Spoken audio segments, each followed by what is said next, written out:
नमस्कार, मैं doctor PS Vora आपके सामने और आप सबका स्वागत है द क्रेडिबल न्यूज पे। आज आपसे बात करूंगा जीडीपी के मुद्दे पे।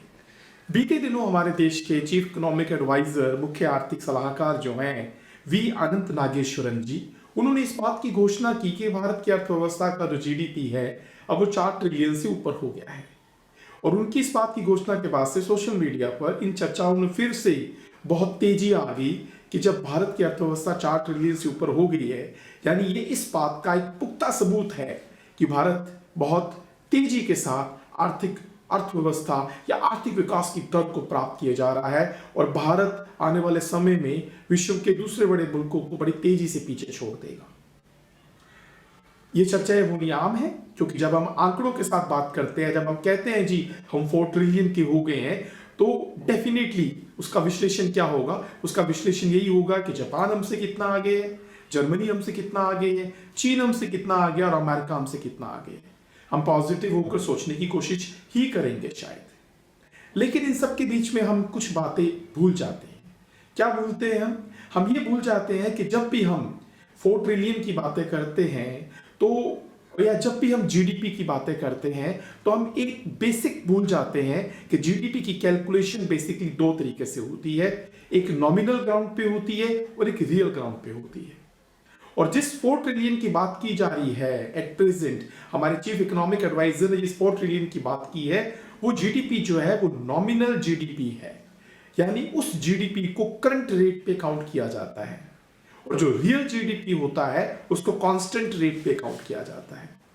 हो सकता है जो मैं बातें कर रहा हूं हमारे व्यूअर्स इन बातों के बीच में उलझ जाए, तो मैं उन्हें एक मौलिक चीज के साथ इस दोनों के बीच के अंतर को समझाने की कोशिश करता हूं। जो नॉमिनल जीडीपी होता है उसमें हम इन्फ्लेशन को या महंगाई को एडजस्ट नहीं करते। जो रियल जीडीपी होता है उसमें हम महंगाई को एडजस्ट करके चलते हैं।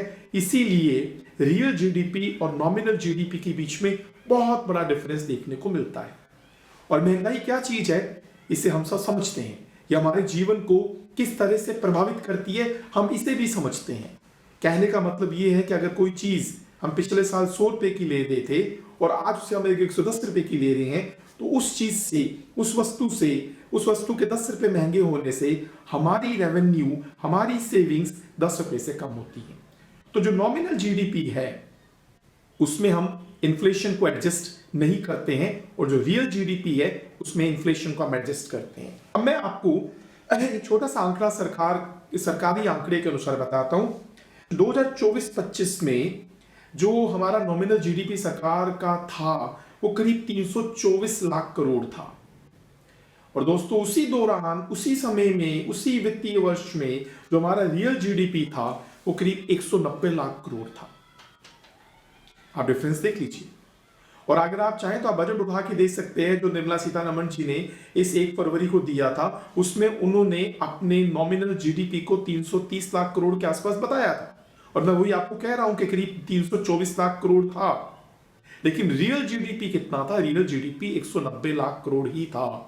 और मैंने जैसा कि बोला, नॉमिनल और रियल के बीच में जो एक डिफरेंस होता है वो इन्फ्लेशन होता है। और हम लोग तकरीबन हम भारत या कई दूसरी बड़ी कंट्रीज भी नॉमिनल जीडीपी का उपयोग जनरली जो है ना वो वैश्विक स्तर पर कंपैरिजंस करने के लिए करती हैं, भी आपसी तुलना करने के लिए करते हैं देश जो है ना वैश्विक लेवल पे, ग्लोबल लेवल पे, कि ये कंट्री किस लेवल पे है, वो कंट्री किस लेवल पे है, या फलाना कंट्री किस लेवल पे है।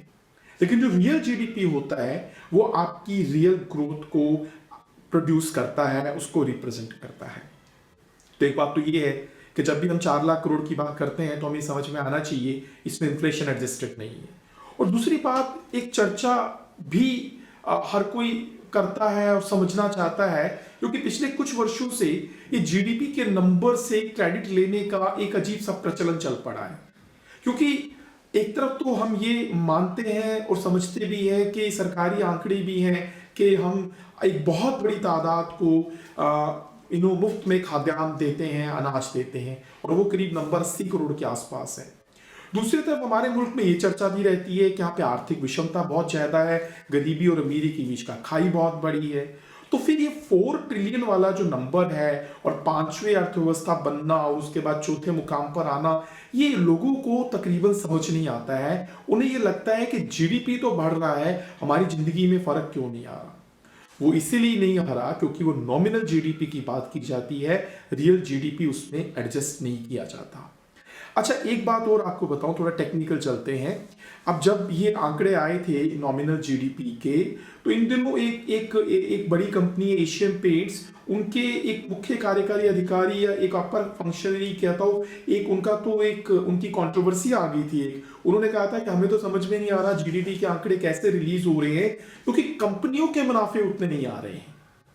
देखिए, अगर आप एट प्रेजेंट भी जाकर NSE 50 कंपनीज जो हैं नेशनल स्टॉक एक्सचेंज पे, उनके मुनाफे अगर आप देखें, मैं इसी चालू वित्तीय वर्ष की बात कर रहा हूं, तो उनके मुनाफे अगर आप देखते हैं तो उनके मुनाफे मात्र, उनका जो रेवेन्यू है वो मात्र 7% बढ़ा है और उनका जो नेट प्रॉफिट है वो मात्र 13% बढ़ा है। यानी कंपनियों के मुनाफों में उतनी बढ़ोतरी नहीं हो रही है। और इसी तरीके से अगर आप NSE 500 कंपनी को देखते हैं तो सेम हाल देखने को मिलता है। लेकिन बीते सालों में जब जीडीपी बढ़ता होता था तो कंपनियों के मुनाफों में भी बढ़ोतरी होती थी।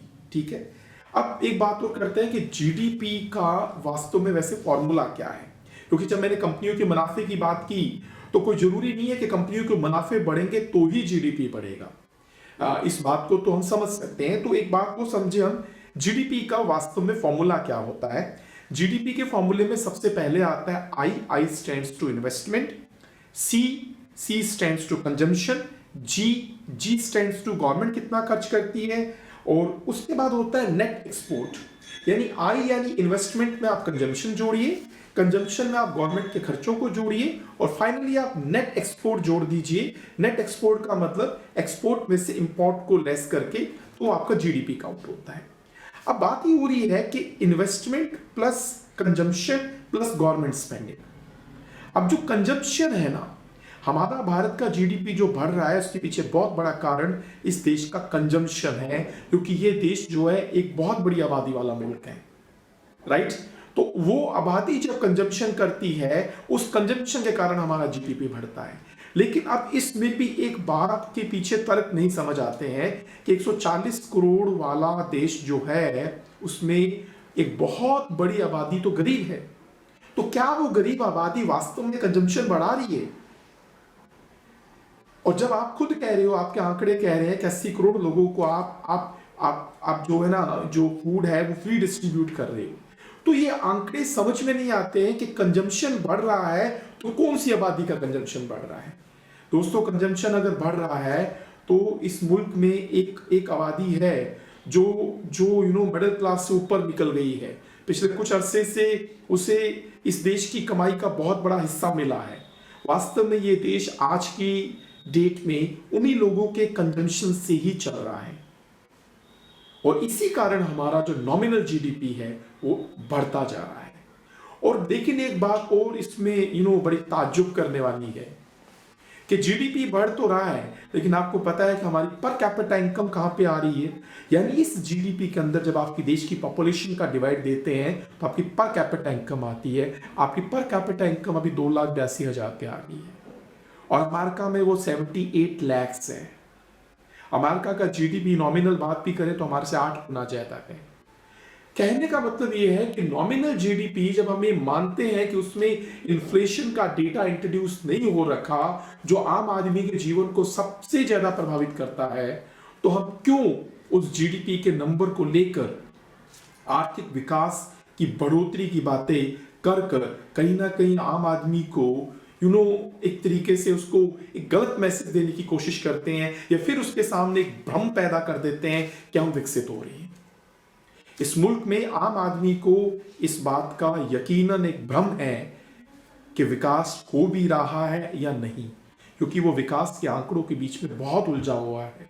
उसे नहीं समझ में आ रहा है, क्योंकि एक जगह जब महंगाई के आंकड़े देखता है और एक जगह जब वो एक दूसरी अपनी इनकम की बढ़ोतरी देखता है। आप अगर इनकम के आंकड़े भी चेक करें तो भारत में वेतन बढ़ोतरी तकरीबन 9 से 10% के बीच में ही हुई है। ये सरकारी आंकड़े हैं, चाहे आप बैंकर्स की सैलरीज देखें, चाहे पीएसयू वाले लोगों की सैलरीज देखें, चाहे प्राइवेट सेक्टर के लोगों की सैलरी देखें, तो 9 से 10% के बीच में जब वेतन बढ़ोतरी होती है और उसमें भी 6 से 6.5% जब आप ये देखते हैं कि महंगाई का आंकड़ा रहता है, तो ये बात हजम नहीं होती है।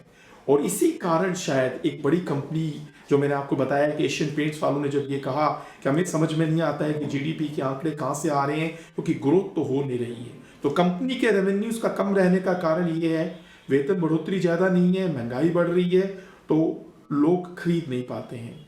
लेकिन हम आर्थिक नीतियों के माध्यम से सिर्फ नॉमिनल वाला जीडीपी को ही क्रेडिट देकर शायद ये मैसेज देना चाहते हैं, एक ऐसा भ्रम फैलाना चाहते हैं कि भारत तरक्की की राह पे बहुत तेजी से आगे बढ़ रहा है। भारत तरक्की की राह पे तब तेजी से आगे बढ़ेगा जब रियल जीडीपी बढ़ेगा और आम आदमी का उसमें हिस्सा बढ़ेगा, आम आदमी की पर कैपिटा इनकम बढ़ेगी। Thank you so much.